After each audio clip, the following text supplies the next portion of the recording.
السلام علیکم ناظرین، سلامتی ہو آپ پر جہاں بھی آپ ہوں۔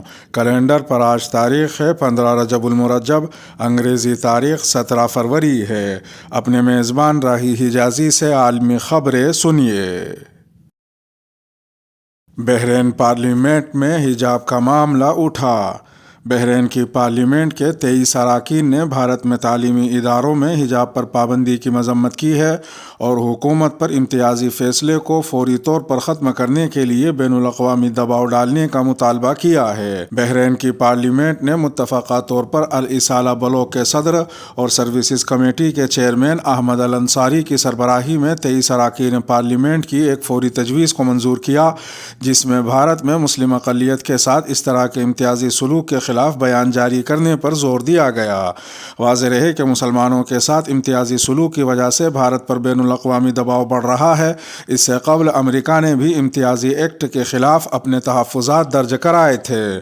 ادھر دوسری جانب برطانیہ کی رکن پارلیمنٹ ناز شاہ نے برطانوی حکومت سے مطالبہ کیا ہے کہ بھارت میں حجاب پر پابندی کے خلاف آواز اٹھائیں۔ مودی حکومت انسانی حقوق کی سنگین خلاف ورزی کی مرتکب ہوئی ہے۔ تفصیلات کے مطابق رکن برطانوی پارلیمنٹ ناز شاہ نے انتہا پسند RSS نظریے کی پیروکار حکومت کے خلاف برطانوی وزیر خارجہ کو خط لکھا، جس میں بھارت میں انسانی حقوق کی خلاف ورزی پر آواز بلند کرنے کا مطالبہ کیا گیا ہے۔ اپنے خط میں رکن پارلیمنٹ ناز شاہ نے برطانوی وزیر خارجہ سے درخواست کی ہے کہ بھارتی ہائی کمشنر کو طلب کر کے حجاب کے معاملے پر وضاحت طلب کی جائے اور بھارت سے تجارتی ڈیل پر بھی نظر ثانی کی جائے۔ رکن پارلیمنٹ ناز شاہ کا کہنا ہے کہ بھارتی جمہوریت کا نقاب الٹ چکا، اسکول جانے والی لڑکیوں کے حجاب اتارنا کہاں کی جمہوریت ہے۔ خط میں رکن پارلیمنٹ ناز شاہ نے کہا کہ BJP مسلمانوں کے خلاف نفرت کو فروغ دینے میں ملوث ہے، جس سے انسانی حقوق کی خلاف ورزی ہوتی ہے۔ ناز شاہ نے برطانوی وزیر خارجہ سے بھارتی حکومت سے وضاحت طلب کرنے کا مطالبہ کیا ہے۔ تکمیلی تلبینہ، طاقت، صحت اور شفا کے لیے سنت اور طب نبوی کا بہترین نسخہ ابھی آرڈر کریں۔ کم پیسے میں ہمارے ساتھ بزنس شروع کریں۔ بھارت بھر سے ڈسٹریبیوٹر بننے کے لیے کال کریں 8698242261۔ تکمیلی herbal health care Malegaon India. چین کا افغان اثاثے بحال نہ کرنے پر شدید رد عمل، امریکہ کو ڈاکو قرار دے دیا۔ چین نے امریکہ کی جانب سے افغانستان کے اثاثے اپنے پاس رکھنے کے عمل پر سخت رد عمل کا اظہار کیا ہے۔ افغان اثاثوں سے متعلق امریکی فیصلے پر رد عمل دیتے ہوئے چینی وزارت خارجہ کے ترجمان نے کہا کہ افغان عوام کی رضامندی کے بغیر امریکہ نے افغان اثاثوں پر فیصلہ کیا ہے۔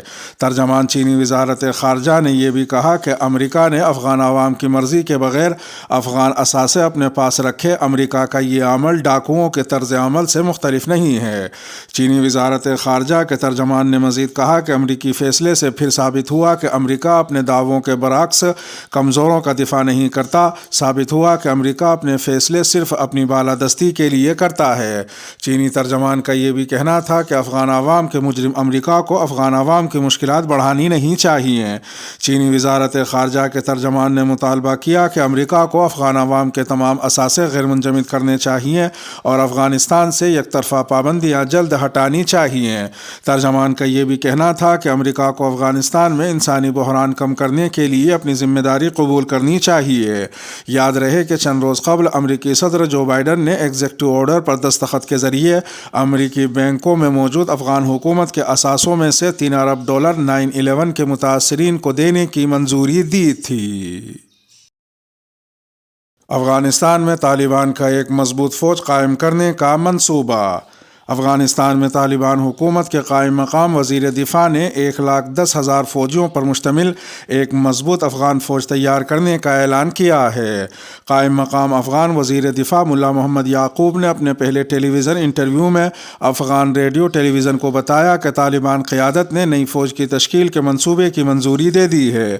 انہوں نے کہا کہ نئی فوج کے لیے 80,000 لوگوں کی رجسٹریشن ہو چکی ہے، جبکہ 10,000 فوجی پہلے ہی تربیت مکمل کر چکے ہیں۔ طالبان طالبان کے بانی اور سابق رہنما ملا محمد عمر، جن کا کئی برس قبل انتقال ہو چکا ہے، ان کے بڑے بیٹے ملا محمد یعقوب نے کہا کہ پیشہ ور افغان باشندے جنہوں نے سابق حکومت میں خدمات انجام دی تھی اور وہ جنہیں سابق حکومت نے تربیت کے لیے بیرون ملک بھیجا تھا، یہ سبھی اس نئی فوج میں شامل ہو سکتے ہیں۔ وائس آف امریکہ کے لیے اپنی رپورٹ میں اکمل داوا نے بتایا کہ امریکہ اور اس کے نیٹو اتحادیوں نے گزشتہ دہائیوں کے دوران افغان نیشنل سیکیورٹی فورسز کی تربیت اور ساز و سامان کی فراہمی پر $80 ارب سے زائد خرچ کیے تھے، لیکن جب گزشتہ برس امریکی افواج افغانستان سے نکلی تو یہ فوج اور پولیس منتشر ہو کر رہ گئی۔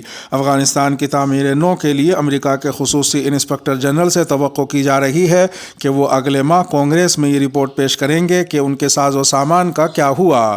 انٹرنیشنل کرائسس گروپ یعنی ICG کے مشیر گریم اسمتھ نے وائس آف امریکہ کو بتایا کہ طالبان کی عبوری حکومت کی سب سے بڑی کامیابی افغانستان کے بیشتر حصے میں امن و امان کا قیام ہے۔ انہوں نے مزید کہا کہ گزشتہ 6 ماہ میں کسی بھی عرصے کے مقابلے میں تشدد کے کم واقعات ہوئے ہیں۔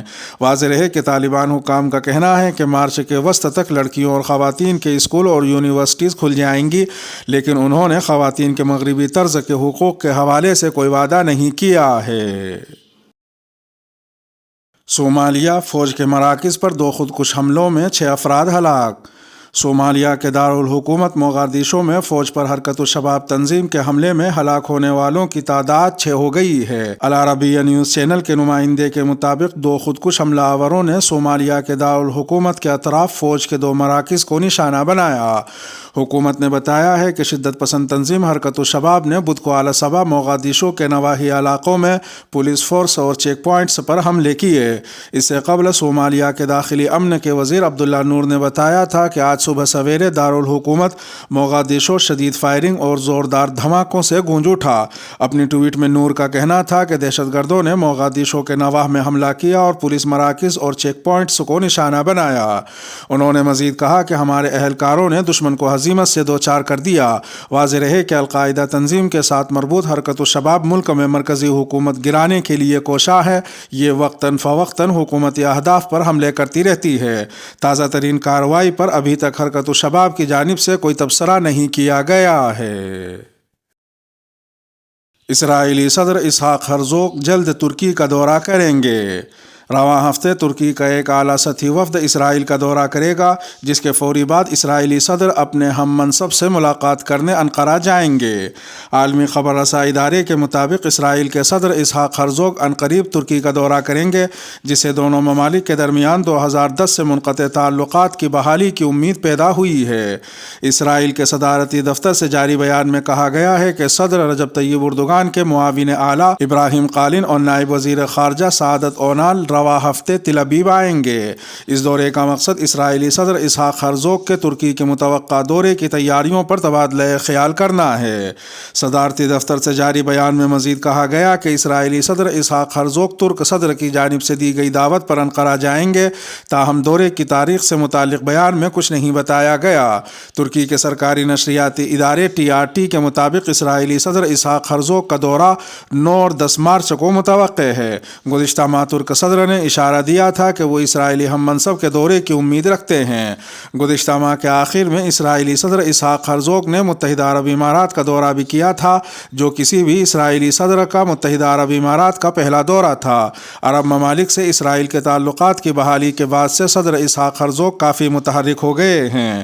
واضح رہے کہ 2010 میں امدادی سامان غزہ لے جانے والے ترکی کے بحری بیڑے پر اسرائیلی حملے میں 10 شہریوں کی ہلاکت کے بعد دونوں ممالک کے درمیان تعلقات کشیدہ ہو گئے تھے۔ اور اب وقت ہے تکمیلی تلبینہ انعامی سوال کا۔ آج کوئی سوال نہیں کہ آج جمعرات ہے، قرآن اندازی کا دن۔ آج قرآن اندازی کی جائے گی اور قرآن اندازی والی یہ ویڈیو آج شام 7-8 بجے تک انشاءاللہ چینل پر اپلوڈ کر دی جائے گی۔ ویڈیو دیکھنا ہرگز نہ بھولیں اور اس کے لیے چینل کو سبسکرائب کر گھنٹی کو دباتے ہوئے آل کو منتخب فرما لیں، تاکہ ویڈیو جیسے ہی اپلوڈ ہو ویسے ہی آپ کو اطلاع ہو جائے۔ بعض دفعہ مصروفیات کے باعث واٹس ایپ کے گروپس میں ویڈیو کا لنک نہیں ڈالا جاتا، تو آپ میں سے کچھ حضرات واٹس ایپ پرسنل پر سوال کرنے لگتے ہیں، جبکہ ویڈیو یوٹیوب پر ڈالی جا چکی ہوتی ہے۔ ایسے تمام حضرات سے کہنا ہے کہ یوٹیوب چینل اصل ہے، نہ کہ واٹس ایپ۔ یوٹیوب چینل پر گھنٹی کو پریس کر آل کو سیٹ فرما لیں، تاکہ اس طرح کے سوال کرنے کی ضرورت کچرے واٹس ایپ پر پیش نہ آئے۔ اونٹنی کی سابق مالک سے جذباتی ملاقات سوشل میڈیا پر وائرل۔ سعودی عرب میں اونٹنی کی اپنے سابق مالک سے والہانہ ملاقات نے سوشل میڈیا صارفین کے دل جیت لیے ہیں۔ سعودی عرب میں اونٹنی کی اپنے سابق مالک سے جذباتی ملاقات سوشل میڈیا پر وائرل ہو گئی۔ ویڈیو میں دیکھا جا سکتا ہے کہ اونٹنی اپنے سابق مالک کے گرد گردن لپیٹے کھڑی ہے اور بار بار ان سے اپنے پیار کا اظہار کر رہی ہے۔ واضح رہے کہ اونٹنی کے مالک نے کچھ عرصہ قبل اپنی اس اونٹنی کو فروخت کر دیا تھا۔ اپنے سابق مالک کو دیکھ کر اونٹنی ان سے لپٹ گئی اور اداسی کے عالم میں اپنی محبت کا اظہار کرتی رہی۔ سابق مالک بھی اپنی اونٹنی سے مل کر اداس ہو گیا۔ اونٹنی کی اپنے سابق مالک سے لگاؤ اور محبت کی اس ویڈیو کو اب تک 20 لاکھ لوگ دیکھ چکے ہیں۔ بن سالم بايع ان الناقة ذي على فهد بن سالم عامة، ويوم شافته تلوت عليه ما عاد فكته، ما عاد يفكت، ونحاول نخلصها منها وعيت بس يا محسن بتطيح. لا بتخليك عندك. والله انا داخت. لا مالك يا رجال، هذه تحبك عنها سبحان الله، عن الحب يا عبيد. لا اله الا الله. عند معها مليان تنيتين. سبحان